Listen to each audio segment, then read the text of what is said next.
Greetings all, it's Gerald Clark with you on behalf of Seventh Planet Broadcasting, and today is June 27th, 2018, and I wanted to give you just a quick update on what we're up to and what's going on with the premium channel and all the other things that are going on simultaneously. So I'm going to minimize this and kind of walk you through just a couple things real quick, show you what we're up to.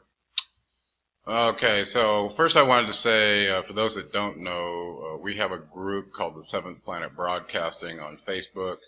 You can see how it's spelled here, that a lot of discussion is vectored over that way. Renee's a big part of that, and so is Matt LaCroix.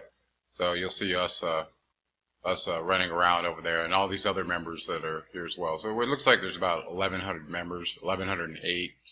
And it's not a big group, but it's a very personal group. So that's a place for people to come and hook up with us if they're looking for where we're hanging out. Recently, Krista had the inspiration to want to watch this movie again, Jupiter Ascending.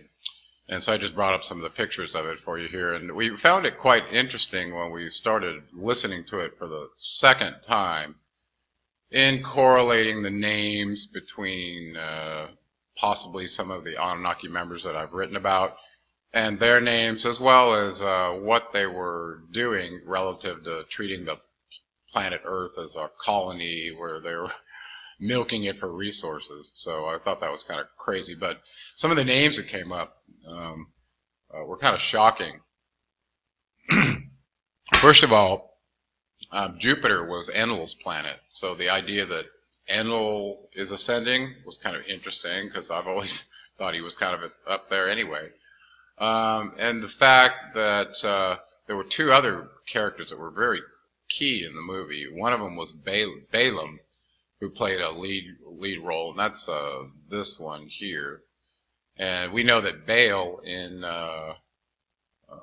also refers to Bel Marduk. So I thought he played a very interesting role relative to that, and actually he was the designated ruler or owner of the Earth in the movie before it was challenged. So I think that's a direct correlation with Marduk, Bel Marduk. And then the sister that rejuvenated herself and was demonstrating that it took 100 human lives to make this small vial or an elixir that they were using to regenerate themselves.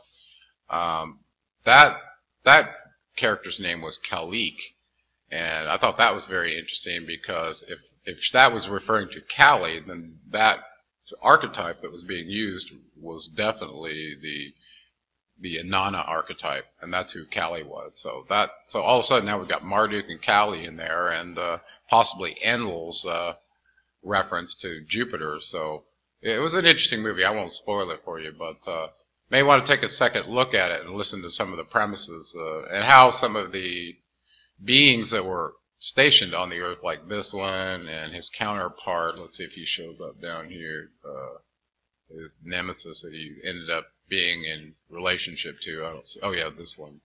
Okay, so these two guys, this guy. So these guys were like agents of the Anunnaki who had lost their wings for some bad behavior, but they used to be warriors of the winged warriors of the Elohim, and then at the end they get their wings back. Oh, and probably the craziest part of all was the hierarchical structure between the Anunnaki, the Draco, and the alien Greys that came out in the threat briefing report. For those of you that don't remember that, I talked about this. It looked like the Dark Brotherhood of the Anunnaki ended up on top, and I thought that was Enlil and Marduk, and that seems to be the case. And then beneath them were these Draco from another dimension, and they are actually, well, I think this is one of them here. Now that doesn't show up very well. Let's see. They had a good picture of one of them in here. I don't know. Anyway, it looked like a reptilian species that was winged. I don't know why it's not showing up here. Anyway, the other one was they showed a scene where Jupiter was being attempting to be abducted by some alien Greys that had been taken on bodies of doctors in a hospital, and then they morphed back into the alien Greys as these guys came in to save Jupiter. So I thought that was really interesting that they portrayed all three of those relationships between the Anunnaki, the Draco, and the alien Greys, who, by the way, our U.S. government signed a contract with in the 1930s with the Greys from the Markov Foundation from the threat briefing analysis. So take a listen to that again and see if that doesn't creep you out a little bit. The other thing that I don't watch this very closely, but I did make kind of a back of the envelope prediction about the numbers that Dr. Harrington had about if Nibiru was coming in and when, and I'm not one of those that's going to sit and watch the sky all the time and be worried about the end of my life. I'm the furthest thing from that. But just so you know, it does seem like there is an uptick in volcanism and earthquakes around the world. And Rex just went to Yellowstone and to the park and was looking at some of the frequency of some of the geysers that have gone off recently. In the last 100 days. It went off the same number of times it gone off in the last 12 years or something like that. So and that coupled with what we're seeing in the Big Island, Hawaii, it seems pretty significant. So here's the new earthquake activity. I just brought this up for you guys if you look into this at all. And it looks like it's all focused around the Ring of Fire, pretty much, where it usually is. And here's some of the new stuff that's going on. So, looks like it's all around the world. Japan, Peru, Indonesia, Nicaragua, Vanuatu, Guatemala. I heard a big one went off in Guatemala. I haven't looked into that one. But here's a little more data on each of those. And here's the link. Volcano.si.edu is where I went, and it's called Reports Weekly. Okay, so anyway, that's from the Smithsonian, like they're a trustworthy source. But anyway, if the data's real, it's real. And the last thing I wanted to do is talk to you about the premium content site that we've set up.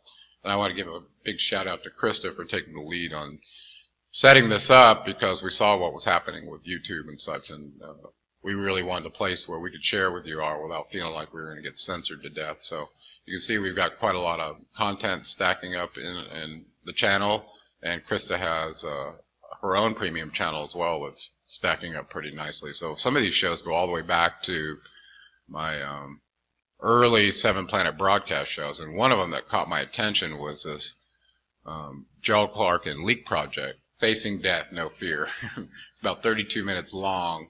It was done on November 21st, 2017.